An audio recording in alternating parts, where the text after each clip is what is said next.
Vía Pública.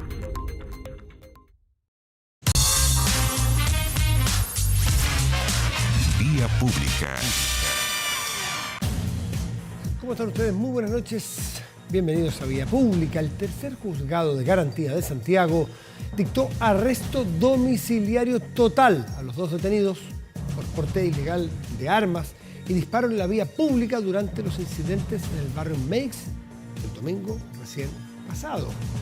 Los ataques dejaron a 4 personas heridas, entre ellas a una periodista de 29 años, quien permanece en estado grave, internada en el Hospital de Asistencia Pública tras recibir un proyectil, una bala en su rostro. Estaba trabajando esta chica de un canal comunitario en La Victoria, a quien aprovechamos de enviarle un saludo por el estado de salud en que está, ¿no?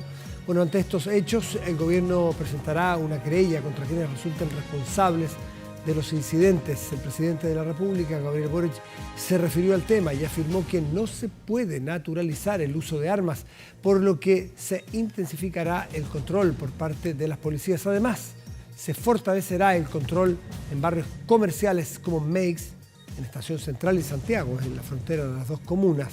Ante las denuncias de robos, porte, uso de armas por parte de bandas delincuentes, hace rato ya venimos viendo en distintos medios distintos reportajes sobre estas famosas mafias del toldo, estos grupos que se toman las aceras, las calles, que cobran arriendos, que controlan, que prestan seguridad totalmente irregular, que justamente uno de sus líderes hace 2 semanas murió en un ataque por un ajuste de cuentas. Es decir, tierra de nadie ese lugar, y la municipalidad ha pedido al Ministerio del Interior que haga una mirada más exhaustiva y tome medidas en esa zona. Parlamentarios oficialistas también han pedido al Ministerio del Interior que tome cartas en el asunto, antes de que sea más tarde aún, porque lo que ya ha pasado es bastante tarde y dramático. Vamos a la mesa de conversación.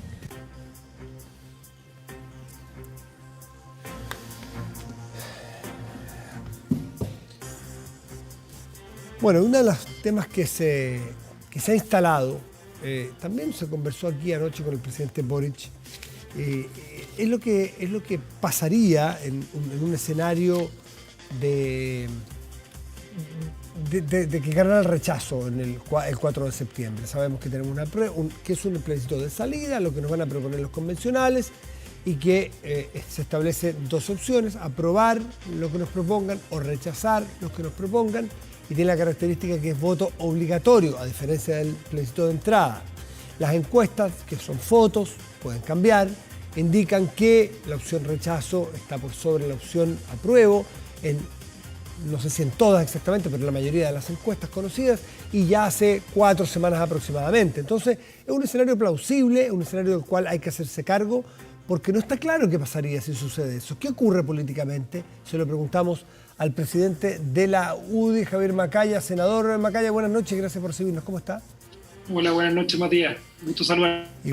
Igualmente, pues si gana el apruebo, entra a regir con tiempo determinado, como se estipule en la ley, la nueva Constitución. Si gana el rechazo, tendría, en teoría, que seguir rigiendo la Carta Fundamental vigente, pero usted mismo lo ha dicho, y líderes de su partido, políticos de su partido, que la Constitución vigente ya fue sancionada en contra por la ciudadanía en el plebiscito de entrada. Si se da eso, ¿cómo es que un país va a tener una propuesta rechazada, una vigente rechazada, una Constitución sin país? Estoy exagerando un poco para entrar a la explicación, porque tendría una Constitución en rigor. Sí. Bueno, es evidente que en eso, bueno, primero yo celebro y creo que es más o menos de perogrullo que el presidente Boric se ponga en el escenario de que gane el rechazo, porque no solamente lo muestran las encuestas. Yo creo que las encuestas son el reflejo de que la convención ha chocado harto con la realidad, con causas, con preocupaciones de los chilenos que yo creo que están, de alguna manera, la convención no ha tomado en cuenta. Ha chocado con el sentido común de los chilenos, y eso se empieza a notar en las encuestas, pero en la percepción que uno recibe en la calle, en los distintos grupos de ciudadanos. Pero yo creo que el error que ha cometido el presidente Boric, y lo sigue cometiendo, porque se lo he transmitido en términos personales, acá no estoy tampoco haciendo algo para atacarlo políticamente. Yo creo que él no ha aprovechado la oportunidad y su propia afinidad política con los constituyentes que hoy día son mayoría en la convención para intentar corregir el rumbo del proceso. Se está acabando la oportunidad, ya queda poco tiempo, pero yo creo que al final... Perdón, ya hay más de 300 artículos aprobados y se calcula que podrían ser menos de 500, o sea, más de la mitad ya aprobados. Sí. Yo creo que la oportunidad se está pasando y la desaprovechó el propio presidente de la República, que es la persona que más poder tiene en el país y que mayor afinidad tiene con los convencionales, que hoy día son mayoría en la constituyente. Por eso, a mí incluso me preocupa, porque aun cuando reconoce esta posibilidad de que gane el rechazo, que es algo que nosotros ni siquiera todavía hemos tomado una definición institucional, porque vamos a esperar hasta que se escriba la última línea y además hemos definido que en esto vamos a ceder protagonismo a la sociedad civil, porque creemos que esto no se juega en el clivaje tradicional de izquierda a derecha, ni tampoco gobierno-oposición.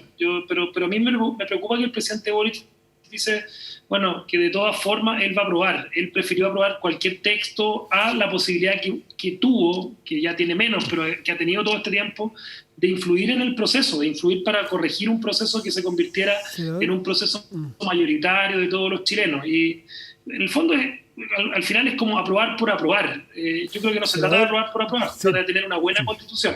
Senador Macaya, anoche Constanza Santamaría le preguntó al presidente Boric sobre una frase de él mismo, en una entrevista radial, si no me equivoco, recién asumido en el poder ya. Y él dijo, cualquier constitución que salga es mejor que la constitución de 4 generales. Ya que le dijo, esta no es una constitución de los generales, esta es una constitución aprobada, modificada en el plebiscito del 89, cuando ya había de regreso a la democracia, a punto de entrar a la democracia. Luego, en 2005, modificaciones. En fin, él no volvió a comentar. Cuando Constanza Santamaría le preguntó nuevamente eso, no sé si usted lo vio anoche, él no quiso hacerse cargo, o más bien prefirió, yo lo entendí como una corrección, no repitió el concepto. Se le preguntaron, ¿usted sigue algo así como, sigue pensando lo mismo? Él no repitió, no ahondó en ese concepto, sino más bien dijo que votaría a prueba, que él quiere que haya una nueva constitución y que va a votar a prueba. Pero entiendo que ha cambiado, ha modificado su postura el presidente. ¿Cómo lo leyó usted? Mira, fíjate que el presidente Gabriel Boric, me tocó conocerlo en el Congreso durante 8 años que compartimos en la Cámara de Diputados, debe ser de las personas que yo veo en el escenario político actual, antiguo y de lo que ocurre en general en la política, que en general a los políticos les cuesta mucho y nos cuesta mucho dar alguna lección de humildad, decir, nos equivocamos en esto. Lo dijo en esa misma entrevista, no en la entrevista de la CONI, sino que una entrevista que dio el fin de semana en La Tercera, donde él reconoce que equivocó el diagnóstico, por ejemplo, el tema de los retiros, y que se arrepiente, que tiene un diagnóstico diferente al que tenía cuando era oposición. Yo en esto, celebro que él tenga esa capacidad de reconocer y inventar errores, pero cuando él responde que de todas formas va a votar a aprobar, de alguna manera como que está diciendo voy a aprobar igual, más allá de lo que sea el contenido objetivo de la convención. Y yo creo que ahí está el principal error del presidente Gabriel Boric en este tiempo. La convención lleva mucho más tiempo funcionando de lo que el presidente lleva en su mandato. Lleva 1 mes y medio, la convención ya está terminando su periodo, pero él ha sido durante los últimos 6 o 8 meses el líder de la entonces oposición y hoy día del oficialismo. Y él, yo creo que más allá de influir en el rumbo del proceso, tomó una decisión de estar a toda costa en el mismo. Hace un par de semanas atrás dijo, que era mejor que la convención de 4 generales, matiza sus dichos, pero al final igual termina diciendo que va a aprobar. Va a votar a aprobar, pero dice que necesariamente va a ser mejor, o sea, pone en duda la calidad. No dice que va a ser mejor de todas maneras, no lo dice. Sí, pero es un tema más político por el cual votaría a prueba.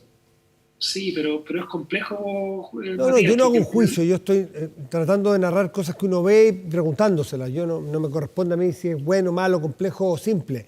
Le pregunto a ustedes, ¿nota eso? ¿Nota un cambio, una evolución, una distinción en las opiniones del presidente o no?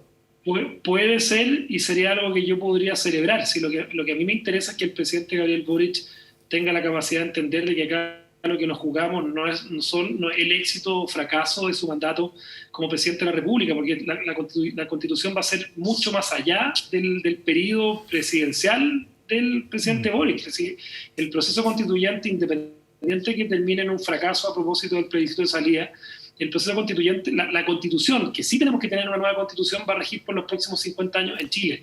Y el presidente Gabriel Boric debiese preocuparse del contenido objetivo, o debió haberse preocupado del contenido objetivo que convencionales afines a él estaban construyendo en la constituyente. Y yo creo que él ha desaprovechado esa oportunidad.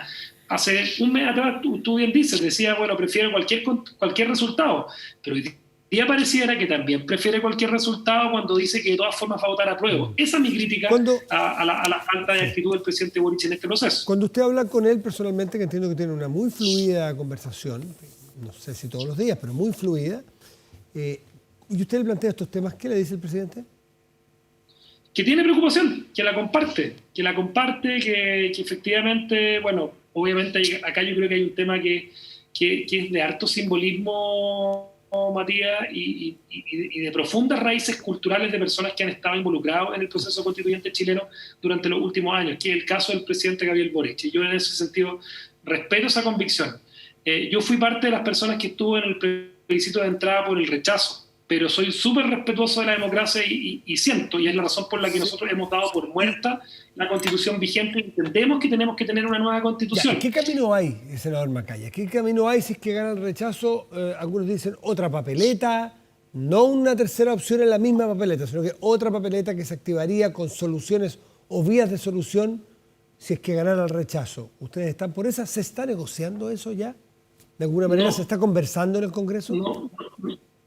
No se está negociando. Lo que sí se está construyendo es una declaración lo más unánime posible de que de las personas de la actual oposición hay una convicción de que tenemos que tener una nueva constitución, una que sea de todos, y eso va más allá del eventual rechazo o apruebo, lo que termine ocurriendo en la constitución, en el plebiscito del 4 de septiembre.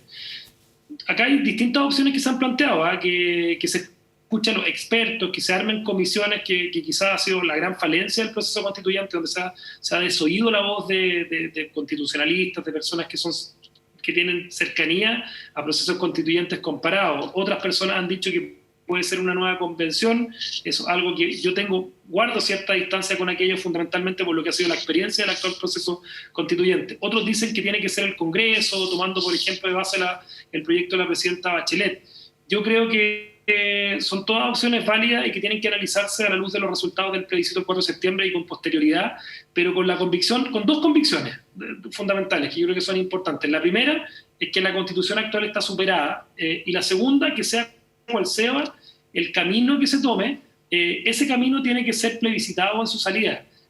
Por ejemplo, si se define que sea el Congreso, un comité de expertos, una nueva convención, la manera de darle legitimidad para los próximos 50 años es que sea un plebiscito de salida, que hay un proceso constituyente que termine con una aprobación o no de la ciudadanía. Yo creo que eso es un poco la clave y es lo que tenemos que seguir conversando en los próximos meses, a la luz de, obviamente, lo que vaya a ocurrir en el próximo 4 de septiembre, que todavía falta mucho. Yo creo que acá todavía no está construido, tenemos que firmar, o se tiene que firmar el último punto de lo que está trabajando la convención, se tiene que dar a conocer su resultado, se tiene que ser objetivo en el análisis de sus normas, sin campañas del terror, y para eso es muy importante que la ciudadanía se pueda informar, y en ese trabajo creo que es clave el rol de la sociedad civil, mucho más que los partidos políticos. Esto se juega en un eje no de izquierda a derecha, esto se juega en el eje democracia, autoritarismo, y un poco en esa lógica nosotros creemos que muchas personas que estuvieron por el apruebo,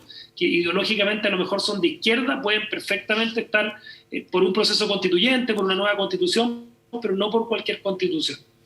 Javier Macaya, senador, presidente de la UDI, muchísimas gracias por estar con nosotros esta noche. Que esté muy bien. Gracias, Matías. Que tenga buenas noches. Buenas noches. Chao. Pausa y volvemos. Espérenos.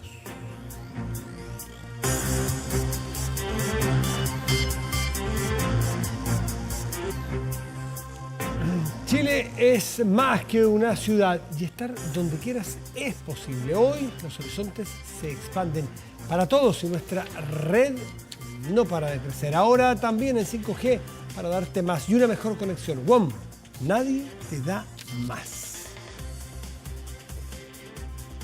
Y hoy se dio a conocer el IMASEC, que es el índice mensual de actividad económica para marzo en nuestro país. el consenso del mercado, siempre se establece opiniones al mercado entre los expertos, entre los que están en la economía real y los analistas. ¿Cuánto se espera que va a ser el crecimiento? ¿Cuánto va a crecer la economía en un determinado periodo en comparación con el mismo periodo del año anterior? Y se establecía que este IMACEC de marzo de 2022 iba a estar en torno al 6,5%. Pues bien, hoy se dio a conocer de parte del Banco Central que fue del 7,2%. ¿Qué significa? A ver si lo desmenuzamos con un experto. Luis Riveros, economista, académico de la Facultad de Economía y Negocios de la Universidad de Chile. Luis, buenas noches, gracias por recibirnos. ¿Cómo le va? Hola Matías, buenas noches, un gusto saludarte. Igualmente. Bueno, la verdad es que hay desde luego una diferencia entre lo predicho y lo realizado, ¿no es cierto? Pero no es una diferencia tan significativa. El mercado, como se dice, esperaba un 6,2%, el crecimiento fue 7,2%. Pero esta expectativa del mercado son varios distintos agentes. Unos seguramente esperaban más cerca de 7, otros esperaban más cerca de 6 o bajo 6. El promedio dio 6,2.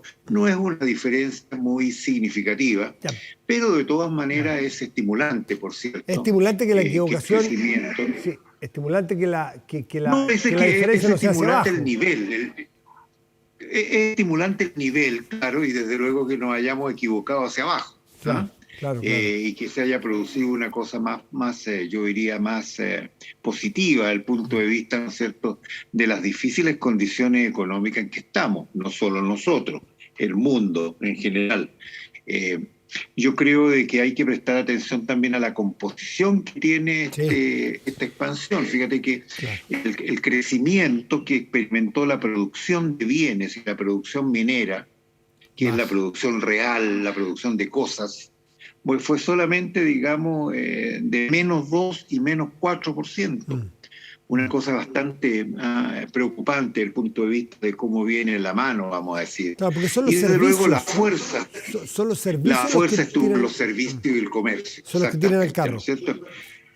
Exactamente, especialmente los servicios que crecieron 12% o algo así. Entonces, la comparación de esta, digamos, a uno le deja algunas preocupaciones, ¿no es cierto?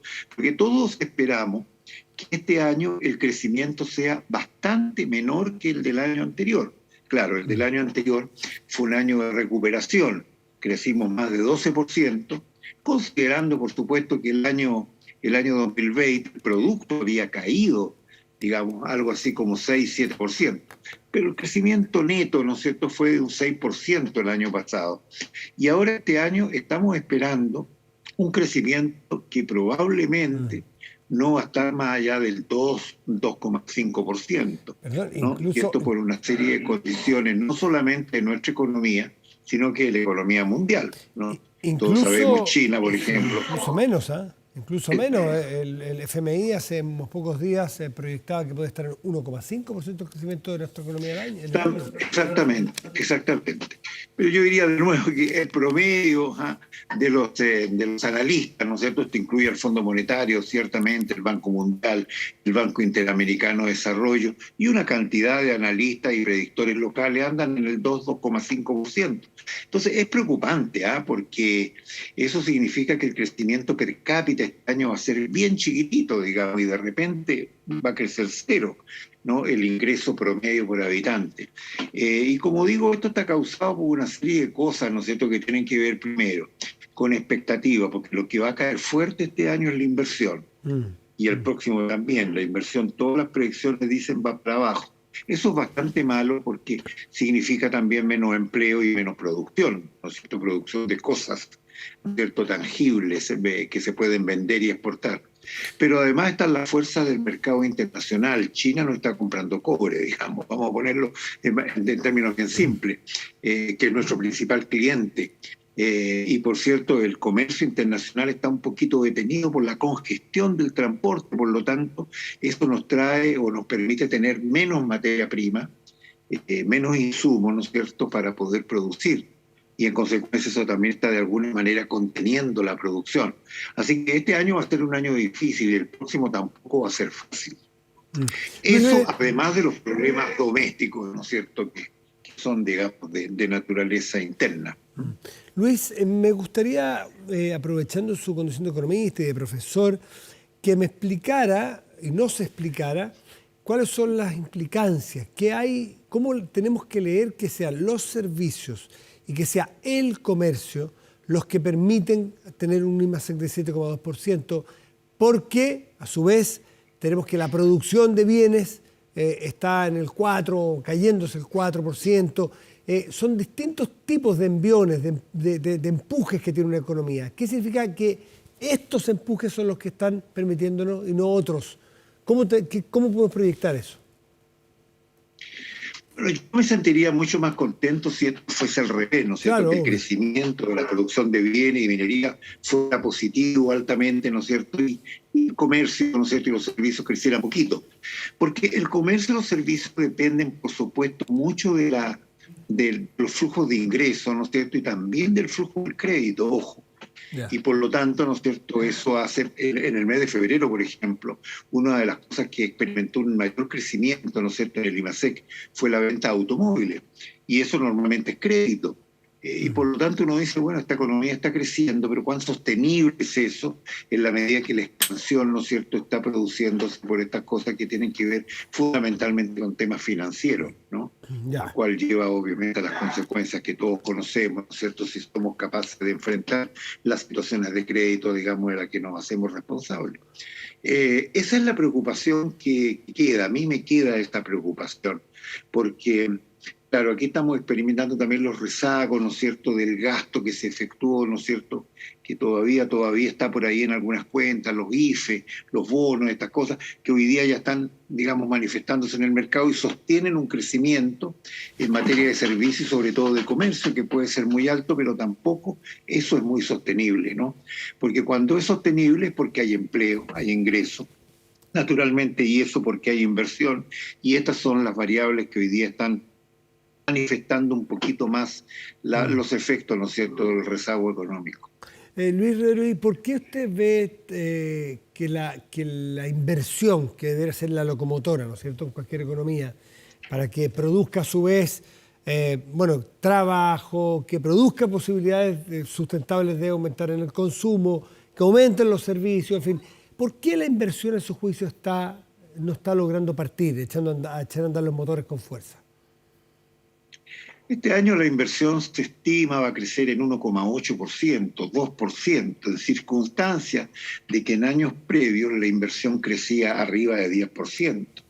Ahora, yo creo, exactamente, yo creo, digamos, que aquí está el fenómeno de la expectativa, ¿no es cierto?, sobre la cual los economistas conocen poco. Aquí hay problemas, ¿no es cierto?, de expectativas políticas, expectativas económicas, señales que los inversionistas leen, ¿no es cierto?, y que hacen que se sientan entusiasmados o se sientan más bien preocupados.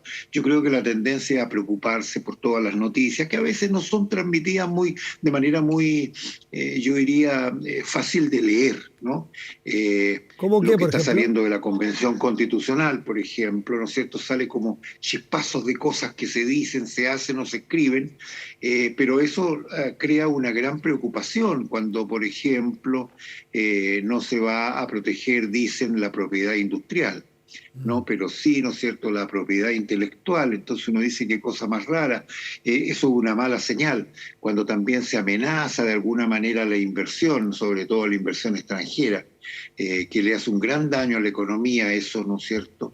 A mí me parece que estas son las cosas que tienen que decirse con mucho cuidado, ¿no es cierto?, y hacerse también con mucho cuidado, porque la inversión, como tú bien dices, ¿no es cierto?, es el motor que tira esta cuestión, es el caballo que tira la carreta, ¿no? Y si resulta que se los cansa el caballo, obviamente que la carreta se para, y eso es lo que nos está pasando este año, ¿no es cierto?, en gran medida producto, ¿no es cierto?, del decaimiento de inversión.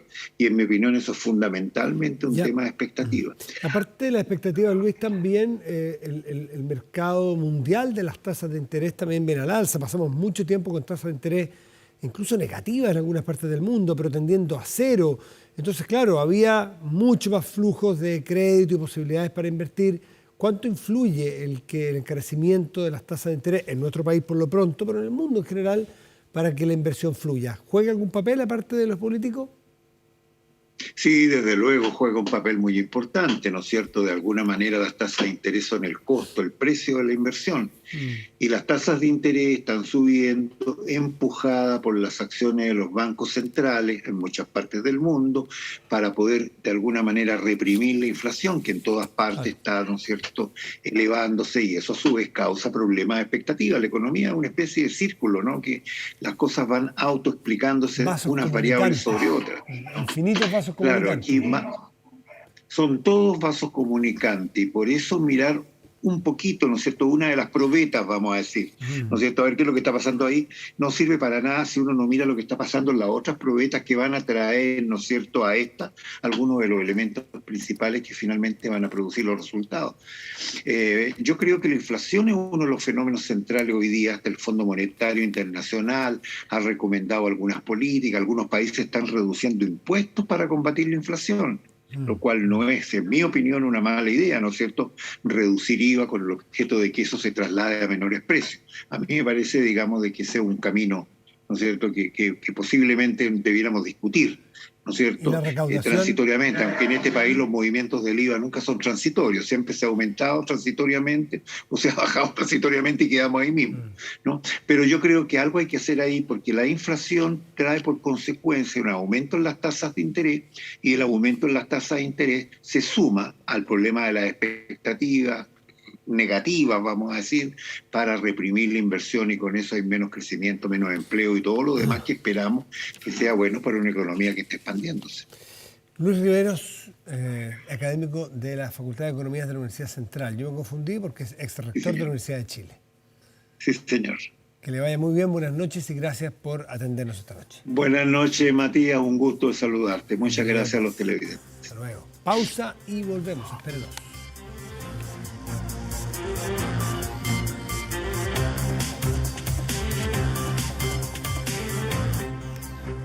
Protéjase de la delincuencia con Tepillé, vigilancia en tiempo real de cámaras de seguridad con audio disuasivo para su empresa. Alarmas Tepillé con cámaras conectadas a su smartphone y botón de emergencia móvil para su hogar.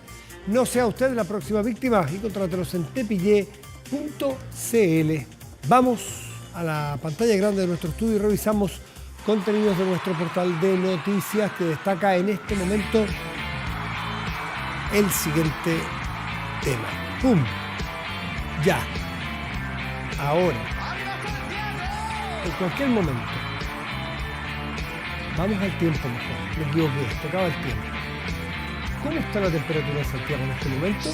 8 grados con 3 décimas. El cielo está despejado. Mañana y pasado, en esta misma ciudad o esta región, tendremos o debiéramos esperar los siguientes pronósticos.